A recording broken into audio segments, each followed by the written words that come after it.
El motor hizo el sonido antes de morir. No fue un golpe seco ni una explosión de película. Fue algo más honesto y más triste. Un quejido metálico, breve, casi disculpándose, y luego el silencio completo excepto por el ruido del coche rodando por su propia inercia, mientras Damián intentaba llevar el volante hacia el arcén sin que los neumáticos mordieran el barro de los bordes. Lo consiguió.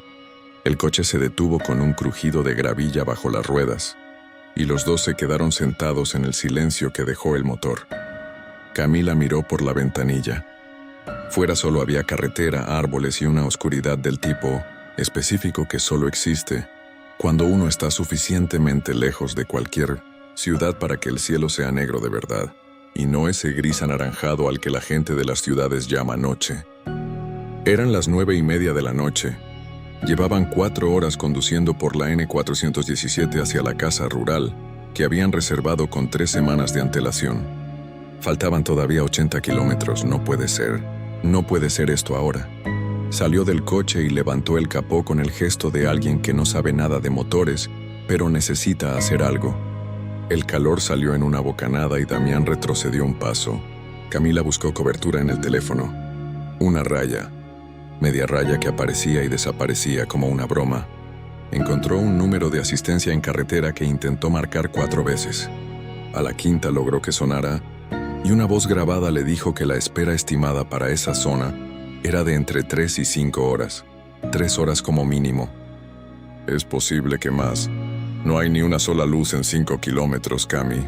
Fue entonces cuando vieron los faros, lentos viniendo desde la dirección contraria, reduciendo la velocidad hasta detenerse justo detrás del coche de Damián.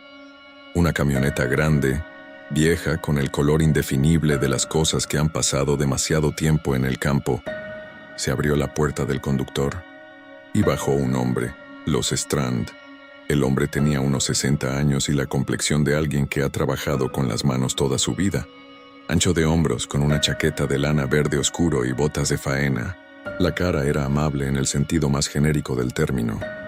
Ojos claros, nariz grande, una sonrisa que mostraba los dientes sin resultar amenazante. Se presentó como Horst Strand. Su mujer bajó también de la camioneta. Más bajita, pelo gris recogido, delantal debajo del abrigo como si hubieran salido de casa en medio de una tarea doméstica. Avería, ¿verdad? Lo pensé en cuanto los vi. Esta zona es mala para los coches. No sé por qué siempre ha sido así. ¿Han llamado a alguien? Sí, pero tardan entre 3 y 5 horas en llegar. 3 horas en esta carretera de noche en octubre. No. Vengan a casa. Tenemos sitio de sobra. Cuando lleguen los mecánicos, los traemos nosotros mismos. Así de simple. Camila miró a Damián. Él le devolvió la mirada con esa comunicación silenciosa que tienen las parejas de muchos años. Ese idioma sin palabras donde una sola expresión puede significar no sé qué hacer, pero tú decides.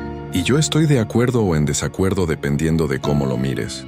La mujer de Horst, que se llamaba Marta, dijo que había sopa caliente en casa y que el frío de esa noche era de los que se meten en los huesos. La gente de campo es así, pensó Camila, hospitalaria de una forma que las ciudades han olvidado. Sería paranoia pura rechazar una oferta de ayuda honesta por miedo a algo que solo existe en las películas. Aceptaron. Se dijeron que no tenían opción real, lo cual era mentira a medias. Tenían la opción de quedarse en el coche, pero esa opción era incómoda y larga, y hacía frío, y los Strand parecían normales, tan absolutamente normales. La casa al final del camino. La casa estaba a 4 kilómetros de la carretera, por un camino de tierra que la camioneta de Horst conocía de memoria. Era grande de piedra, con la solidez tranquila de las cosas construidas para durar siglos. Dentro hacía calor, un calor de leña y cocina que era genuinamente agradable después del frío de la carretera. Había una mesa larga en el comedor, vigas de madera en el techo, estantes llenos de cosas sin orden aparente, libros, frascos, herramientas, figuras de madera tallada. Había otros 2 en la casa.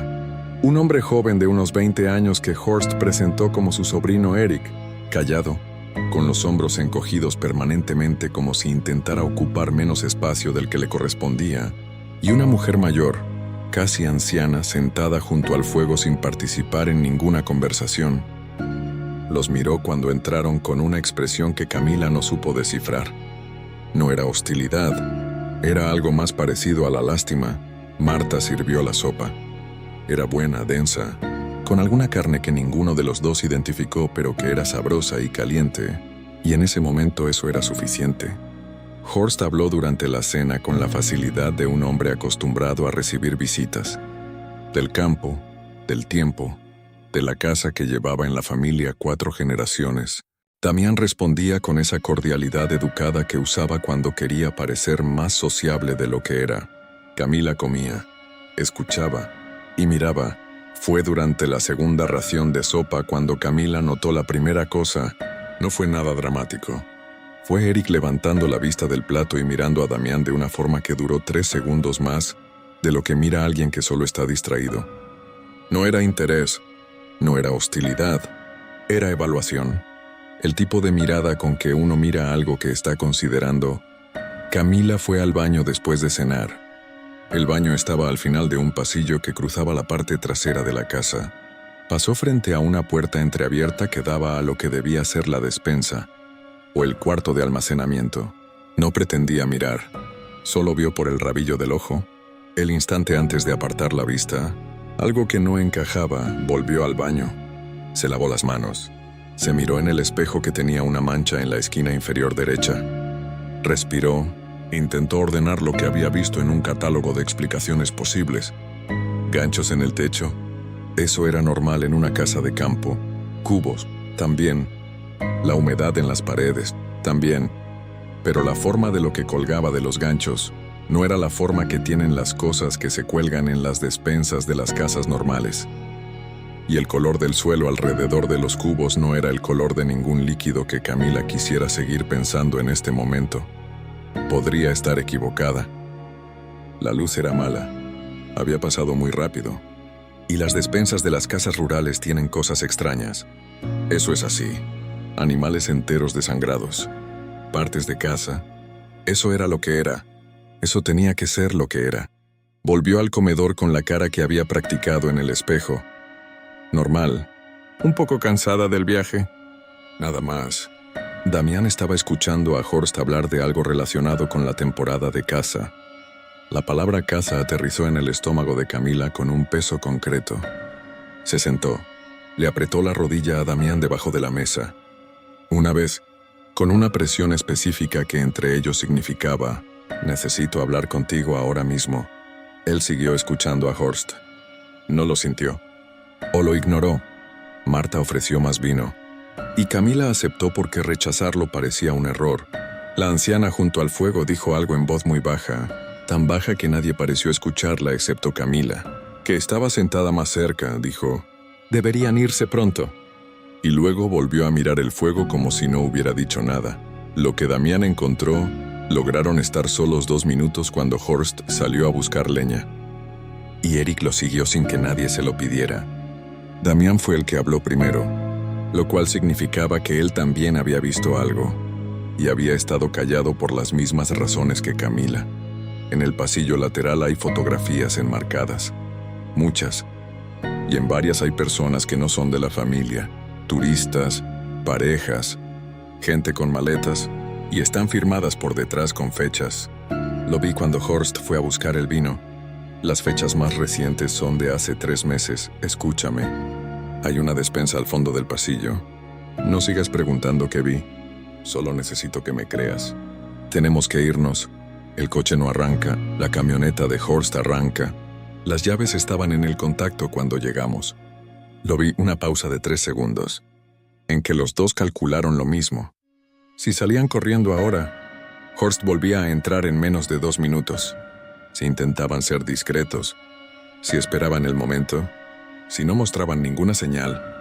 La puerta principal estaba a 12 pasos, la camioneta a 20 metros de la puerta, las llaves. Si seguían en el contacto, no reaccionar era la única ventaja que tenían. Saben que nosotros no sabemos, pensó Damián, y esa es la única distancia que existe ahora mismo entre nosotros. Y lo que sea que pasa en esa despensa, cuando Horst volvió a entrar con los troncos, Los encontró exactamente donde los había dejado. Camila con la copa de vino.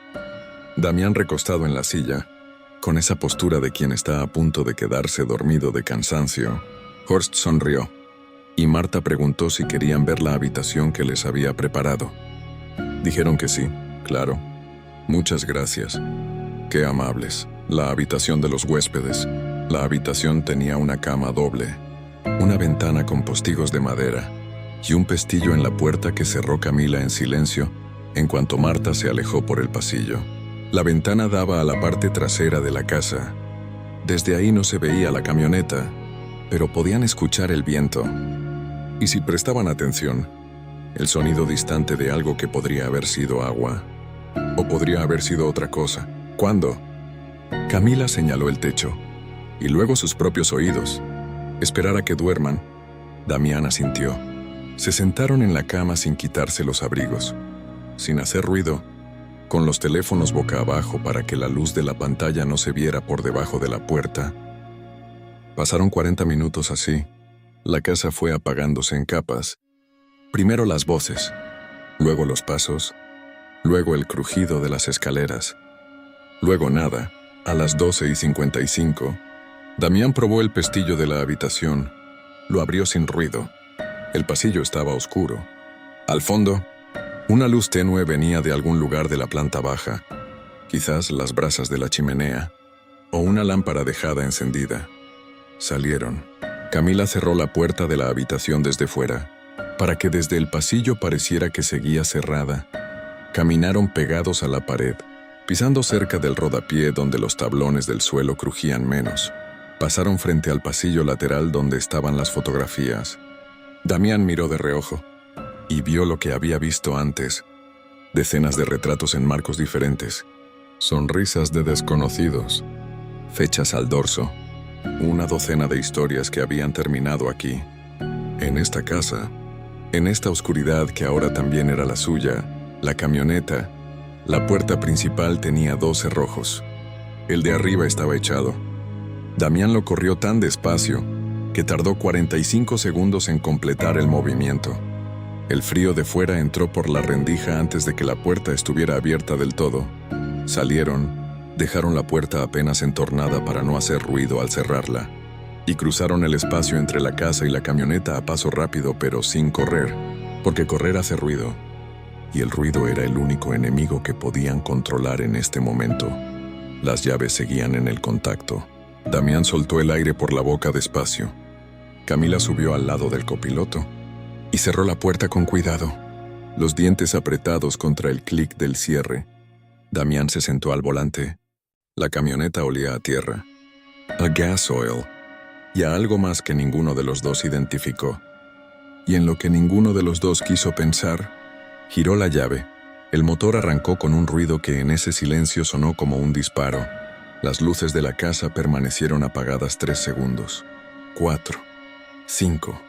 Damián metió la primera y empezó a mover la camioneta hacia el camino de tierra sin encender los faros todavía.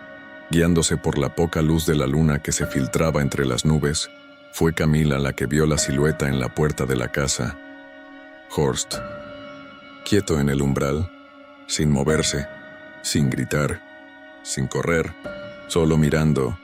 La distancia y la oscuridad hacían imposible ver su expresión, pero Camila tuvo la certeza, tan física como el frío, de que estaba sonriendo, que los había visto irse, y no había hecho nada por impedirlo, y que eso, de alguna manera que no terminaba de entender, era lo más aterrador de todo lo que había pasado esa noche. Los dejó irse, pensó. ¿Por qué los deja irse? ¿Porque sabe que no importa? ¿Porque sabe algo que ellos no saben sobre esta carretera, sobre este camino, sobre a dónde lleva? ¿O simplemente porque no necesitaba que esa noche terminara de otra manera? Damián encendió los faros cuando la casa desapareció detrás de los árboles. Aceleró por el camino de tierra a una velocidad que la camioneta vieja protestó, pero soportó. 4 kilómetros hasta la N477. Camila marcó el número de emergencias con los dedos que apenas le respondían. La línea sonó. Una voz real contestó, y mientras Camila hablaba con esa voz, Mientras la carretera asfaltada aparecía por fin delante de los faros como algo que pertenecía al mundo conocido, ninguno de los dos dijo lo que los dos sabían, que iban a tardar mucho tiempo en volver a comer carne sin pensar en la despensa al fondo del pasillo, en los ganchos del techo, en el color del suelo alrededor de los cubos, en la sopa que había estado tan buena y que no habían sido capaces de identificar. 3 semanas después, la policía encontró la casa. Eso dijeron los periódicos. Y luego los periódicos dejaron de decir cosas, porque hay ciertas historias que los editores prefieren no alargar demasiado. Horst y Martha Strand no estaban cuando llegaron. Eric tampoco. La anciana sí. Seguía en su silla junto a la chimenea apagada, con las manos en el regazo y la misma expresión de lástima con que había mirado a Camila la noche de la cena. No habló. La encontraron así, y así se quedó. En el sótano, que ninguno de los dos había visto, encontraron cosas que los informes describieron con el lenguaje clínico que usan los informes para no convertirse en otra cosa. Las fotografías del pasillo sirvieron para identificar a 17 personas en los últimos 4 años. 17, que habían aceptado la misma invitación, en la misma carretera, con la misma avería, o sin ella. 17, que no habían tenido la misma suerte, o la misma frialdad, o la misma anciana que, en voz muy baja, les dijera que deberían irse pronto. Camila no volvió a pasar por carreteras secundarias de noche. Damián instaló en el coche nuevo, el que compraron un mes después, un kit de emergencia completo y el número de 3 servicios de asistencia diferentes guardados en favoritos. Pequeños rituales de supervivencia que no explicaban nada y que sin embargo eran lo único que tenían. Eso y la certeza silenciosa, compartida, nunca dicha en voz alta, de que la hospitalidad de los desconocidos en la oscuridad es una deuda que siempre se cobra de alguna manera, y que la próxima vez que alguien se detenga junto a su coche averiado, en una carretera que no conocen, van a decir que no. Van a decir que no aunque haga frío, aunque tarden 5 horas, aunque la persona parezca absolutamente, perfectamente, normal.